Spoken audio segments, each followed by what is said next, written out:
Hello students. आज अपन इस video में डिस्कस करेंगे। देखो, बायोलॉजी में बहुत सारे इंपॉर्टेंट टॉपिक है, लेकिन अपन बायोलॉजी में लास्ट टाइम टॉपिक जो है उसको पूरी बायोलॉजी को रिवाइज नहीं कर सकते। तो अगर आपके नंबर 330 320 के समथिंग आ रहे हैं तो ये वीडियो देखने के बाद में आपके जितने भी नेगेटिव मार्किंग होने वाली है और जो नंबर कम हो रहे हैं उसमें मेरी गारंटी है कि 5 से 6 क्वेश्चन आपके ज्यादा होके जाएंगे इस वीडियो को देखने के बाद में, क्योंकि ये video last minute revision video है। इसमें आपको मैं वो पॉइंट बताऊंगा जो अपन अक्सर भूल जाते हैं। भाई लास्ट टाइम रिवाइज करना बहुत जरूरी है, क्योंकि बायोलॉजी जो सब्जेक्ट है वो रिवीजन का सब्जेक्ट है। तो इस वीडियो में अपन एक एक करके डिस्कस करते हैं। देखो, मैंने यहाँ पे लिख रखा है लास्ट मिनट रिवीजन। इसमें मैं पहले आपको 11th क्लास का फिर 12th क्लास का वीडियो बताऊँ, ये मेन टॉपिक बताऊंगा कि कौन सा टॉपिक आपको लास्ट मिनट पे रिवाइज करना है। क्या सर बाकी टॉपिक इंपॉर्टेंट नहीं है? नहीं, इंपॉर्टेंट है, लेकिन ये जो टॉपिक है इसको लास्ट टाइम देखना बहुत जरूरी है। जैसे मैं आपको बताता हूँ, पहले चैप्टर में जिसका नाम है द लिविंग वर्ल्ड, इसमें वो जो टेबल दे रखी है ना 1.1, उसको रिवाइज करना। और उसमें क्या रिवाइज करना है कि कौन से ग्रुप की फैमिली क्या है, जीनस, ऑर्डर, क्लास, ये रिवाइज करना है। नेक्स्ट, इसके बाद में जो सेकंड चैप्टर है, इस सेकंड चैप्टर का नाम क्या है? Biological classification. इसमें कौन से टॉपिक को आपको लास्ट टाइम रिवाइज करना है? पहला टॉपिक है बेटा इसमें basis of 5 kingdom system of classification की। 5 किंगडम सिस्टम क्लासिफिकेशन में क्या बेस था वो रिवाइज करना है। फिर प्रोटोजोआ रिवाइज कर लेना है, सबसे इंपॉर्टेंट पॉइंट है ये। फिर वायरस, वायरोइड, प्रियंस और लाइकेन, लास्ट वाला पेज जो एनसीईआरटी में दे रखा है उसके साथ में जो वायरस के साथ में जो बेटा यहाँ पे दे रखा है साइंटिस्ट का नेम, वो साइंटिस्ट के नेम डेट के साथ में याद रखना है। और एग्जाम्पल लास्ट में रिवाइज कर लेना है फंगाई के। ये सेकंड चैप्टर आपका यहाँ से खत्म हो रहा है। इसके बाद में देखना बेटा, इसके बाद में थर्ड चैप्टर है प्लांट किंगडम। इसमें आपको क्या रिवाइज करना है? सिस्टम ऑफ क्लासिफिकेशन, जिसमें एग्जाम्पल याद करना है, क्योंकि इसमें एग्जाम्पल कौन से बोलते हैं अपन? पहला है ब्राउन एल्गी, फिर टेरिडोफाइट्स और इसके साथ में जिम्नोस्पर्म। ये तीनों एग्जाम्पल आपको याद करना है। टेरिडोफाइट्स का स्पेशली आपको ध्यान रखना है कि ये एग्जाम्पल रिवाइज करना ही करना है। ये टॉपिक यहां से रिवाइज करना है। फिर नेक्स्ट चैप्टर है एनिमल किंगडम में। एनिमल किंगडम बड़ा चैप्टर है, इसमें एग्जाम्पल बहुत सारे हैं। तो आपको कौन से एग्जाम्पल लास्ट टाइम रिवाइज करने हैं? मोस्ट इंपोर्टेंट एग्जाम्पल यहां से है मोलस्का का, इकाइनोडर्मेटा का, प्रोटोकोडेटा का। और लास्ट वाला जो पेज है जिसमें दे रखा है एवीज फिश, इसमें भी कौन सी fish? Cyclostome, cartilaginous fish, bony fish और सिलेंट्रेटा और के जो कॉमन नेम है वो आपको रिवाइज कर लेना है। इकाइनोडर्मेटा और सिलेंट्रेटा की जो कॉमन नाम है वो आपको रिवाइज कर लेना है। लास्ट में आपको फाइलम में और क्लास में एनेलिडा, इकाइनोडर्मेटा और फिश के बारे में लास्ट रिवीजन कर लेना है। इसके बाद में जो नेक्स्ट चैप्टर है वो है मॉर्फोलॉजी इन फ्लावरिंग प्लांट्स। इसमें आपको कुछ नहीं देखना है, ज्यादा चीजें इसमें रिवाइज करने वाली नहीं होती है।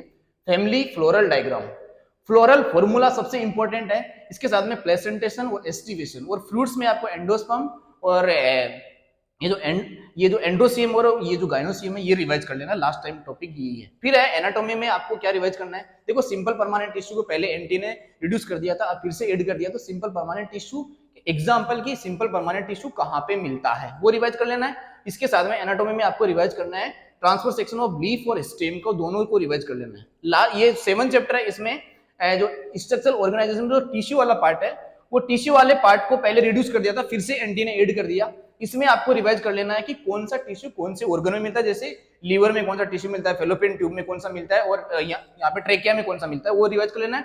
कॉकरोच और फ्रॉग का जो डेटा है उसको देख लेना है, अदरवाइज यहाँ से क्वेश्चन गलत होने के बहुत सारे चांसेस रहते हैं। तो ये वाला टॉपिक तो बहुत इंपॉर्टेंट है, स्पेशली फ्रॉग। उसके बाद में अपन आते हैं सेल वाले चैप्टर में।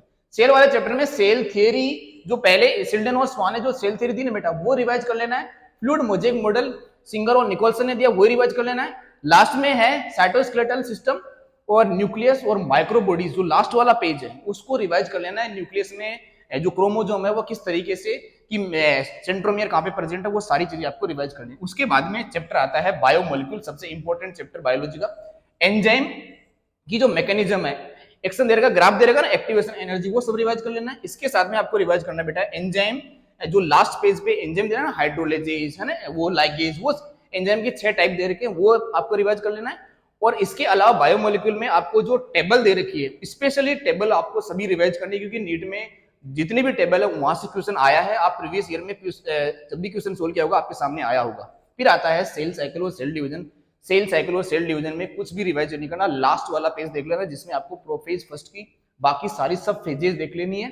और डायग्राम जितने भी है सेल डिवीजन में, वो डायग्राम आपको जल्दी से रिवाइज कर लेने हैं, क्योंकि डायग्राम बेस्ड क्वेश्चन आ गया तो आपका दिमाग खराब हो जाएगा, इसलिए वो देख के जरूर जाना है। इसके बाद में आता है फोटोसिंथेसिस। फोटोसिंथेसिस में बहुत सारे टॉपिक है, लेकिन जो शुरुआत वाला पोर्शन है बेटा वहां से अपन भूल जाते हैं। इसलिए लास्ट वाला जो टॉपिक है जिसे अपन बोलते हैं कि साइंटिस्ट का क्या कॉन्ट्रीब्यूशन था और लाइट रिएक्शन को रिवाइज कर लेना। इसके बाद में लास्ट में फोटोसिंथेसिस को इफेक्ट करने वाले फैक्टर्स कौन कौन से वो रिवाइज करना है।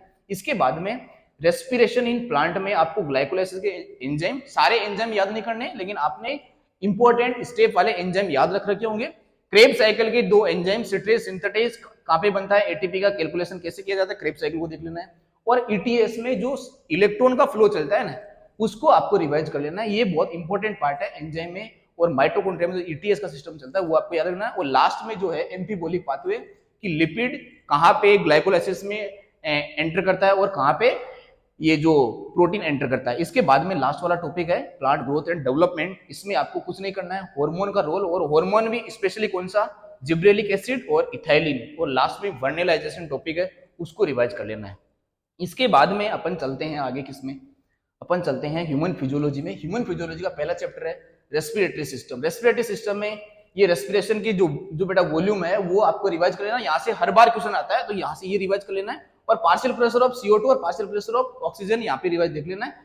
सर्कुलेटरी सिस्टम में क्या देखना आपको, सर्कुलेटरी सिस्टम में जो रिवीजन करने वाला टॉपिक है वो है WBC के रोल क्या है और WBC कितने टाइप की होती है। वो 5 टाइप की WBC देख लेनी है। और लास्ट में ECG देख लेना है कि कब एट्रियम और वेंट्रिकल में कॉन्ट्रैक्शन और रिलैक्सेशन होता है। ECG को जरूर देख के जाना, यहाँ से क्वेश्चन आने के बहुत ज्यादा चांसेस है। फिर आता है एक्सक्रीटरी सिस्टम। एक्सक्रीटरी सिस्टम बेटा आपको रिवाइज कर लेना क्या, अमोनोटेलिक, यूरियोटेलिक और यूरिकोटेलिक जो ऑर्गेनिज्म है उसके एग्जांपल पहले ही पेज पे दे रखे हैं, वो रिवाइज कर लेना है।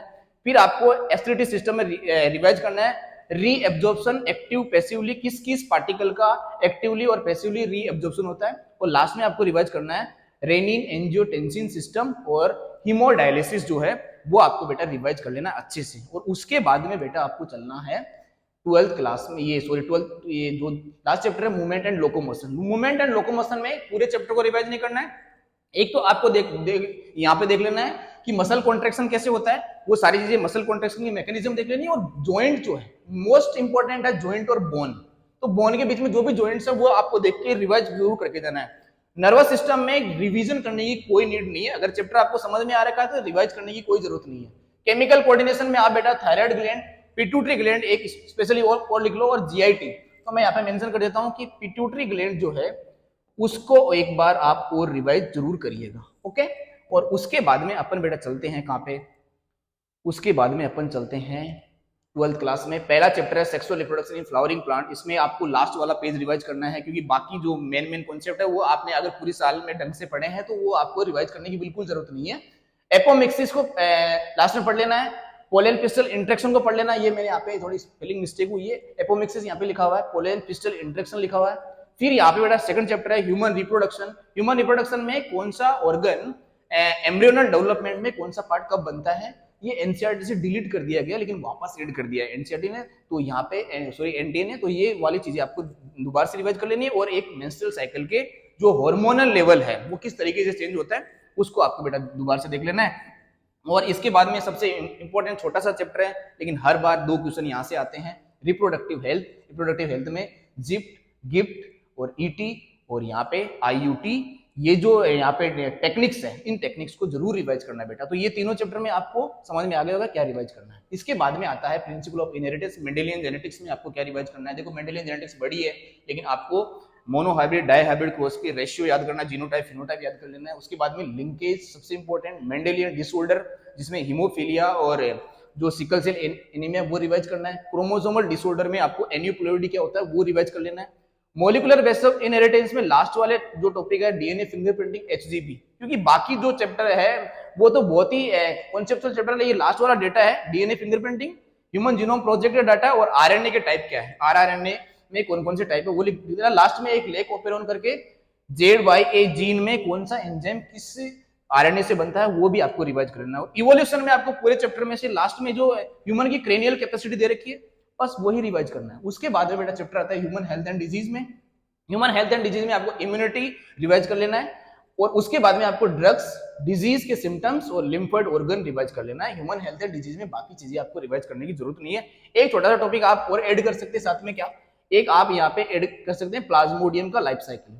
तो प्लाज्मोडियम का जो लाइफ साइकिल है उसे आप जरूर रिवाइज करिएगा।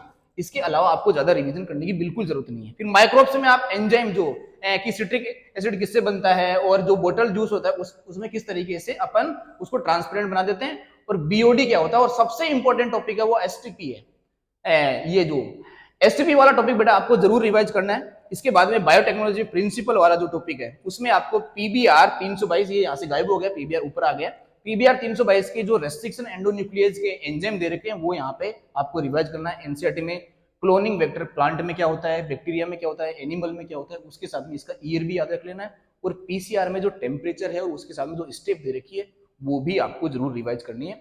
और इसके बाद में लास्ट वाले जो ये स्लाइड आती है इसमें आता है बायोटेक्नोलॉजी के एप्लीकेशन में आपको आरएनए इंटरफेरेंस सबसे इंपॉर्टेंट टॉपिक है। इसके साथ में ट्रांसजेनिक एनिमल को आपको देख लेना है। ऑर्गेनिज्म पॉपुलेशन में एक टेबल दे रखी है पीली पट्टी में, उसको ये अडेप्टेशन क्या होता है, कंपटीशन क्या होता है, प्रेडेशन क्या होता है, एमेंसिलिज्म, कमेंसिलिज्म, ये सारी चीजें आपको रिवाइज कर लेनी है। वही चीजें लास्ट टाइम रिवाइज करने वाली है। इकोसिस्टम में आपको इन्वर्टेड पिरामिड कब बनता है, देखो सीधा पिरामिड जब बन रहा है तब तो आपको पता है, लेकिन इन्वर्टेड पिरामिड पे क्वेश्चन बन गया तो वो आपसे नहीं होगा, इसलिए इस टॉपिक को जरूर रिवाइज करना। एनर्जी फ्लो का 10% रूल सही से लगाना है, पॉइंट में और पॉइंट में आपको डिफरेंस कर लेना है, एनर्जी फ्लो का रूल ढंग से देख लेना। उसके बाद में लास्ट वाला टॉपिक है बेटा बायोडाइवर्सिटी कंजर्वेशन, कि बायोडाइवर्सिटी मतलब बायोलॉजिकल वर्ल्ड को अपन कंजर्व करने के जो मेथड्स है उसको ईयर के साथ में याद रख लेना, और हॉट स्पॉट जोन है उसको याद रख लेना है। क्या ये बायोलॉजी के जितने भी टॉपिक है इसके अलावा कोई भी इंपॉर्टेंट नहीं है, नहीं सब इंपॉर्टेंट है, लेकिन ये लास्ट टाइम में रिवाइज जरूर करना है, क्योंकि यहां से जो टॉपिक है बेटा वो बायोलॉजी में जरूर आएंगे। Okay, thank you, all the best.